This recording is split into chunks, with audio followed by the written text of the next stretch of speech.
While Caitlin Clark is sidelined due to an injury, the WNBA is free-falling in attendance, hype, and momentum, and this video is giving a masterclass. In contrast, the views are already surging, and it's cementing what everyone knows, but the old guard and many in the media won't admit Caitlin Clark is the WNBA, and maybe they should have been more welcoming of her fans. Caitlin Clark is about to outperform the WNBA's ratings blindfolded because her long-awaited Dude Perfect collaboration just dropped, and yes, it's going viral quickly. Let's get started and take a look at some of these crazy shots, but first, if you're eager to see Caitlin's trick shots, hit subscribe for more Caitlin Clark updates. The reality is that new fans are ruining the WNBA right now because what happens while Caitlin is out could change everything for the WNBA and directly affect how players are paid for years to come. The implications are much bigger than they'd like to admit. This teaser video, which was released on YouTube a few months ago, absolutely blew fans away when Tyler sank a long bomb from the stands while Caitlin Clark watched. It garnered 13 million views in a matter of days, and everyone was eager to see what Caitlin would do in the full video. Now that we know which one went in 3, 2, 1, the video features more than 50 different types of three-pointers, which are Caitlin's specialty. In addition to showcasing her skills, Caitlin is introducing herself to a large audience, and like everything else she touches, this collaboration is huge for the WNBA, and here's why. Perfect isn't just a well-known YouTube channel, they're a sports YouTube royalty. They have more than 60 million subscribers and over 18 billion views, which is more than the NBA's YouTube channel. They're as mainstream as it gets, family-friendly, and completely in control of younger sports fans, exactly the type of casual but potentially long-term audience that the WNBA is desperate to attract. Music, and Caitlin Clark has a track record of drawing in this demographic. Shows up in a Dude Perfect video, which is a gateway to millions of new fans who may have never considered watching a WNBA game but are willing to give it a try. This is long-form content, and the reason that matters is that, regardless of how famous the star is, they treat them like friends, laugh, and have fun. This, along with the insane trick shots, is what makes the channel unique because it allows viewers to get to know Caitlin on a lighthearted but intimate level and develop an emotional bond with her that a 30-second ad never could. So when Caitlin is out there doing things like this without getting hurt, she's expanding the game more than any WNBA promotion could ever do. To see the scope of this, take a look at previous NBA collaborations. Oh, he's done it, he's done it. Their videos with Steph and Luka have received 15 to 20 million views, and that's just the main video without shorts and smaller clips. These aren't just YouTube videos, they're a part of online sports culture. Now, some people claim that WNBA players don't receive as many views as NBA players. Are you certain about that? This is an image of the logo that Caitlin drew one. Yes, if the haters think this won't be a huge event, they're in for a rude awakening because this is exactly the kind of mainstream culture crossover content that cements Caitlin Clark's superstardom out of women's basketball for a terrible team when she arrived outside of LeBron and Steph.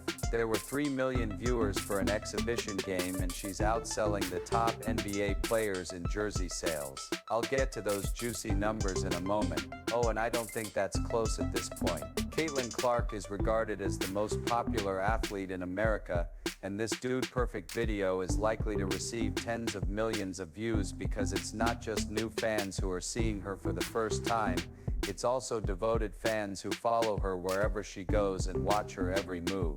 When Caitlin Clark played at the Annika Pro, ticket sales didn't just increase, they exploded. We're talking 12 times higher than usual every time she shows up somewhere. As you may know, Caitlin Clark is out with a left quad strain.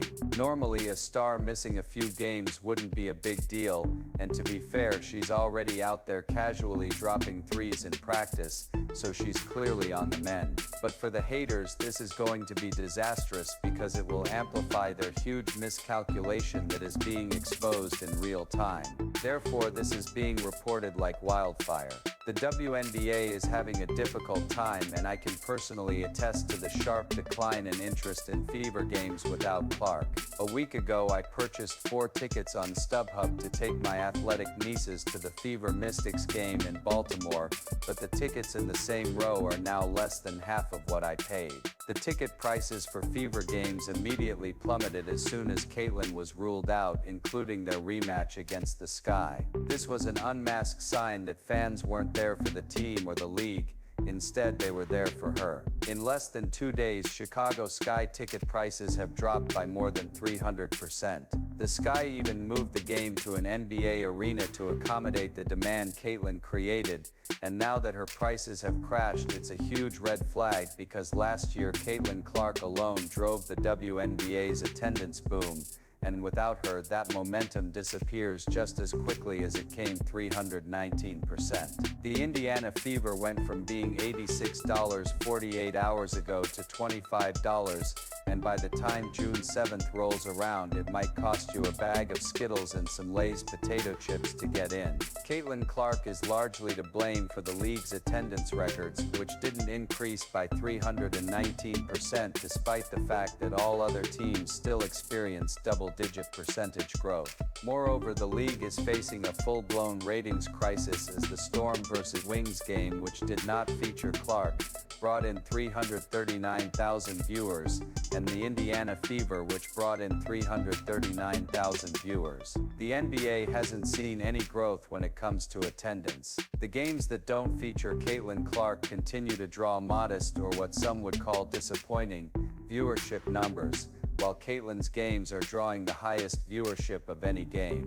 The Fever's game against the Liberty peaked at almost 3, which is the highest peak of any game, and the second highest viewership, which is comparable to average viewership. 3 million viewers following the average of 2 for the Sky Fever season premiere. 7. Now that you see the contrast, picture Caitlin receiving 30 million views on Dude Perfect from new fans, while WNBA games receive ESPN professional cornhole type numbers. Okay, that's not that bad, but still, that's how it feels. This contrast isn't just a passing fad for the WNBA. Even if it lasts only 2 or 3 weeks, it will completely change the game for WNBA players, since they can't sit down at a collective bargaining table and say, "We demand more because you're not giving us enough money." When they publicly discussed it, there was a certain bravado that said, "Don't give if y'all don't give us what we want." Like we said, no, that's a possibility for real. Because if Caitlin Clark is the only reason your business is not sustainable, not CBA changeworthy, they chose to opt out of the CBA in order to negotiate a better deal, and obviously wanted to take full advantage of the Caitlin Clark effect, the packed arenas, the sponsorship money pouring in, and the ratings surged. We're discussing internally things like be ready for. Of course, nobody wants that to happen, but I feel like there are some things we're thinking about that require us to stand firm to our principles and defend what we believe is right and what we believe we deserve. Therefore, even though we don't want that to happen, I think we're ready for anything that might come up right now. Earlier this year, the players were on a high note. Caitlin Clark had soared in every growth metric, and they believed they finally had leverage. They were prepared to play hardball, demand better pay, more benefits, the works. It seems as though they and their supporters believed that Caitlin was simply the logical continuation of what had already been going on. Look at this lie, Asia Wilson fan. This is a clear lie quote. He isn't lying literally. Look up ratings just the last few years. Record ratings. The ratings were putrid. 450,000 people were tuning in for your 3-time MVP Asia Wilson. However, Caitlin's injury changed everything, and the perception of it is rapidly evaporating, and all the owners need to do is ask, what if she gets injured again? You see, Caitlin is not just a needle mover, she is the needle. And now that her estimated value to the WNBA has been revealed, it will be even harder to coerce owners into extravagant pay and benefits. As the star power reaches unimaginable levels, Caitlin Clark could be worth billions of dollars to the WNBA. The same economist who revealed that Caitlin Clark drove over a quarter of the WNBA's total economic activity in 2024 just released his 2025 projection. Ryan Brewer, a reputable sports valuation expert, believes that Clark's overall impact on the league could surpass $1 billion this year alone. One athlete, one season, $1 billion, and there's no sugarcoating this, it's 100% her. So let's get back to Dude Perfect Caitlyn. Come on, that will work. Her out ratings are declining, ticket sales are plummeting, and fans are reportedly postponing trips to Indiana because Caitlin Clark won't be playing. This comes right after an investigation that, whether intentional or not, painted Indiana fans negatively for more than a week, even though no evidence was found. Tens of millions of casual fans are watching Caitlin Clark on Dude Perfect, racking up views the WNBA could only hope for. This is just more evidence that Caitlin isn't just the league's biggest star, she's the only one making a difference. The owners now have all the power, and if the numbers revert to their previous levels, the worst case scenario would be if the Indiana Fever ended up being one of the WNBA's least popular teams. In that case, the WNBA owners could literally come out and tell the players that if they show growth, it will be even worse. Growth, look at our average numbers, and they said nope, we are not taking the average numbers, we are discounting Caitlin Clark games. There is no way out of this situation because the players are unable to withstand 4 or 6 games without Caitlin. If you don't think they'll use that leverage, consider what they've already done. These are the same owners who only moved their games against the Fever to NBA arenas, not for any other team other than Caitlin. The Chicago Sky made the oddest move by moving 2 games to the United Center, despite the fact that it sent a strong message to the sports world that Angel Reese isn't the draw she claimed to be. The league relies on entertainment, and the networks are aware of this, which is why they ordered 41 of 44 Fever games for national broadcast. However, the old guard still doesn't seem to understand, or worse, they won't accept it. She's packing bigger arenas, taking shots and making shots that no one has ever made in the history of the sport because she's Steph Curry. I mean, there's a reason the NBA places Steph Curry on Christmas, and that leads to the inevitable blame, but don't expect the league, the players, or the media to reflect on themselves. Look at you, there are people who are fans of indie bands, international soccer, and the WNBA. They have this gatekeeping mentality, telling you who's great, while Caitlin Clark fans watch entertaining viral videos of their favorite player and get tens of millions of views instead of watching a WNBA game.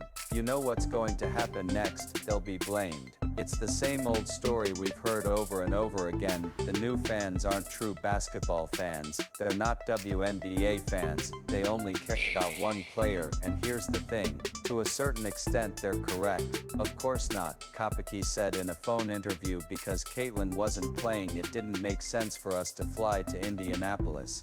We are Caitlin fans before Fever fans, and she's the biggest draw, that's who the girls want to see. However, the problem is that this is exactly how a league grows. The NBA exploded in the 1980s and 1990s on the backs of individual stars, and people didn't fall in love with the league at first, they fell in love with Magic, Bird, and MJ. You build around the stars, and the fans follow, and the players in today's WNBA have been incredibly short-sighted. Rather than seeing that Caitlin Clark is the rising tide that lifts all boats, they have treated her as a threat, competing with the biggest draw in your own league, and worse, tearing down her fans. That's not a flex, rather it's a failure of vision.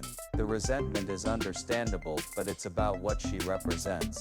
My point is to grow up. It didn't stop Jordan from coming along and doing what he did in the year that followed. It didn't stop the Vince Carters of the world, the Allen Iversons of the world, Shaq Diesel, Shaquille. The role of the O'Neals, Akema Logans, and Charles Bashes of the world should not be to discredit fans, rather it should be to welcome them, make them feel like they are a part of something new and exciting. Show them what the league is all about, put on a show, make it entertaining, make it emotional, make it unmissable, and take a step back.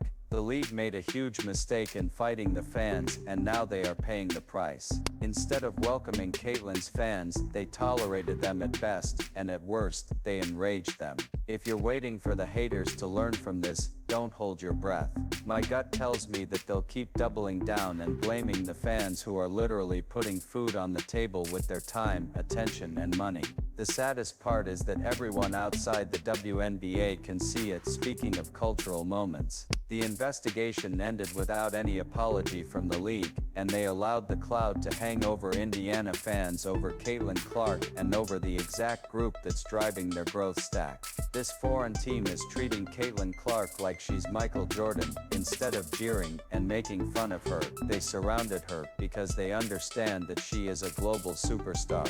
The players and coach were respectful, complimentary, and showed her the kind of love and admiration that she doesn't always receive in the WNBA. In all honesty, that moment demonstrated that respect exists, but not always from those who should be leading the charge. It's the way this Brazilian national team treated her and celebrated her.